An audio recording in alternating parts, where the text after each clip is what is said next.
Okay, question 14, we have particles connected over a peg. So, in this question, use G is 9.81 meters per second squared. Two particles of mass 1.8 kilograms and 1.2 kilograms are connected by a light, inextensible string over a smooth peg. So here's our diagram. Initially, the particles are held at rest 1.5 centimeters above horizontal ground, and the string between them is taut. The particles are released from rest. We want to find the time taken for the 1.8 kilogram particle to reach the ground. Okay, so let's first of all call these particles A and B. Okay, so we know that the 1.8 kilogram particle, being the heavier of the two, is going to be the one travelling downwards. So overall, particle A is going to travel downwards. Now, both particles are going to be experiencing tension in the string, pulling them upwards. Okay, so remember by Newton's second law, force is mass times acceleration. So over here on the left, we know that the particle is travelling downwards. Now, the downwards force is going to be 1.8 times 9.81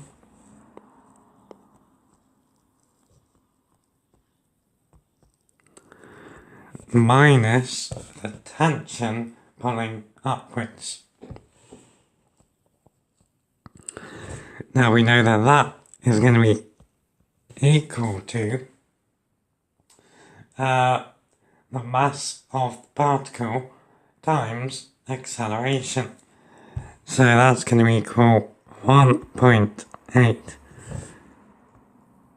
A. So if we do a very similar thing for particle B, let's just write this equation down here.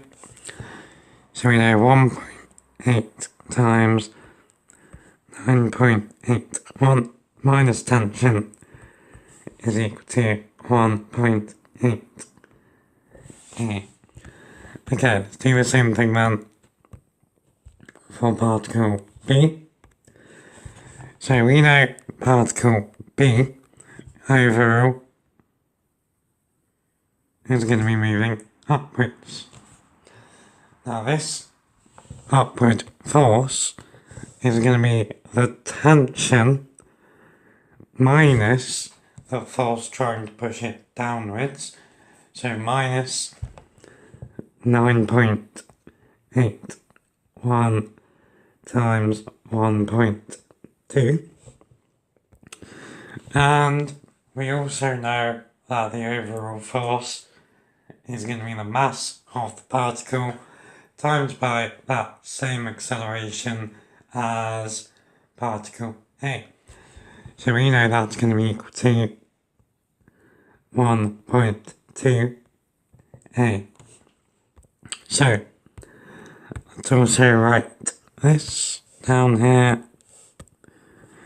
So we now know T minus 1.2 times 9.81 is equal to 1.2 A.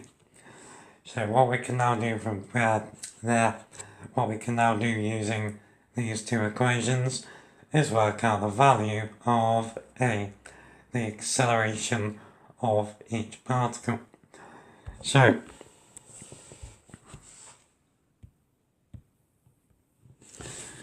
the top equation has a minus t in it, and the bottom equation has a positive t in it. So, to cancel those out, we are going to add both of these equations together. So we're going to get 1.8 times 9.81 add minus 1.2 times 9.81. So that's going to give us 0.6 times 9.81 minus t plus t cancels out. That's the whole point. And on the right, we're going to get 3a.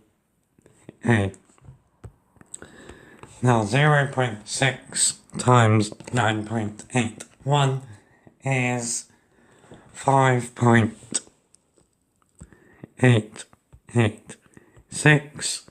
So that's equal to 3a. Therefore, if we divide by 3, we get a is 1.96. So I'm going to 3 sig figs here because gravity was 3 sig figs, 9.81. 1.96 meters per second squared. So from here, we can now use one of our Suvat equations to work out the time. Okay, so let's think about what we know here then. We know the initial displacement is 1.5 centimeters. We know initial velocity is 0. We know acceleration is 1.96 meters per second. So the equation that we want to use is this guy. So, using this, S is 1.5. U is 0, so we get 1.5 is equal to 1/2 times 1.96 t squared. So 1.5 is 0.98 t squared. Therefore, t is square root 1.5 over 0.98, which again to 3 sig figs is 1.24 seconds. Cool. Okay, and then part B asks us to state one assumption we have made in answering part A. So the one that I would go for here is that we have assumed that the string is long enough for the particle to hit the ground.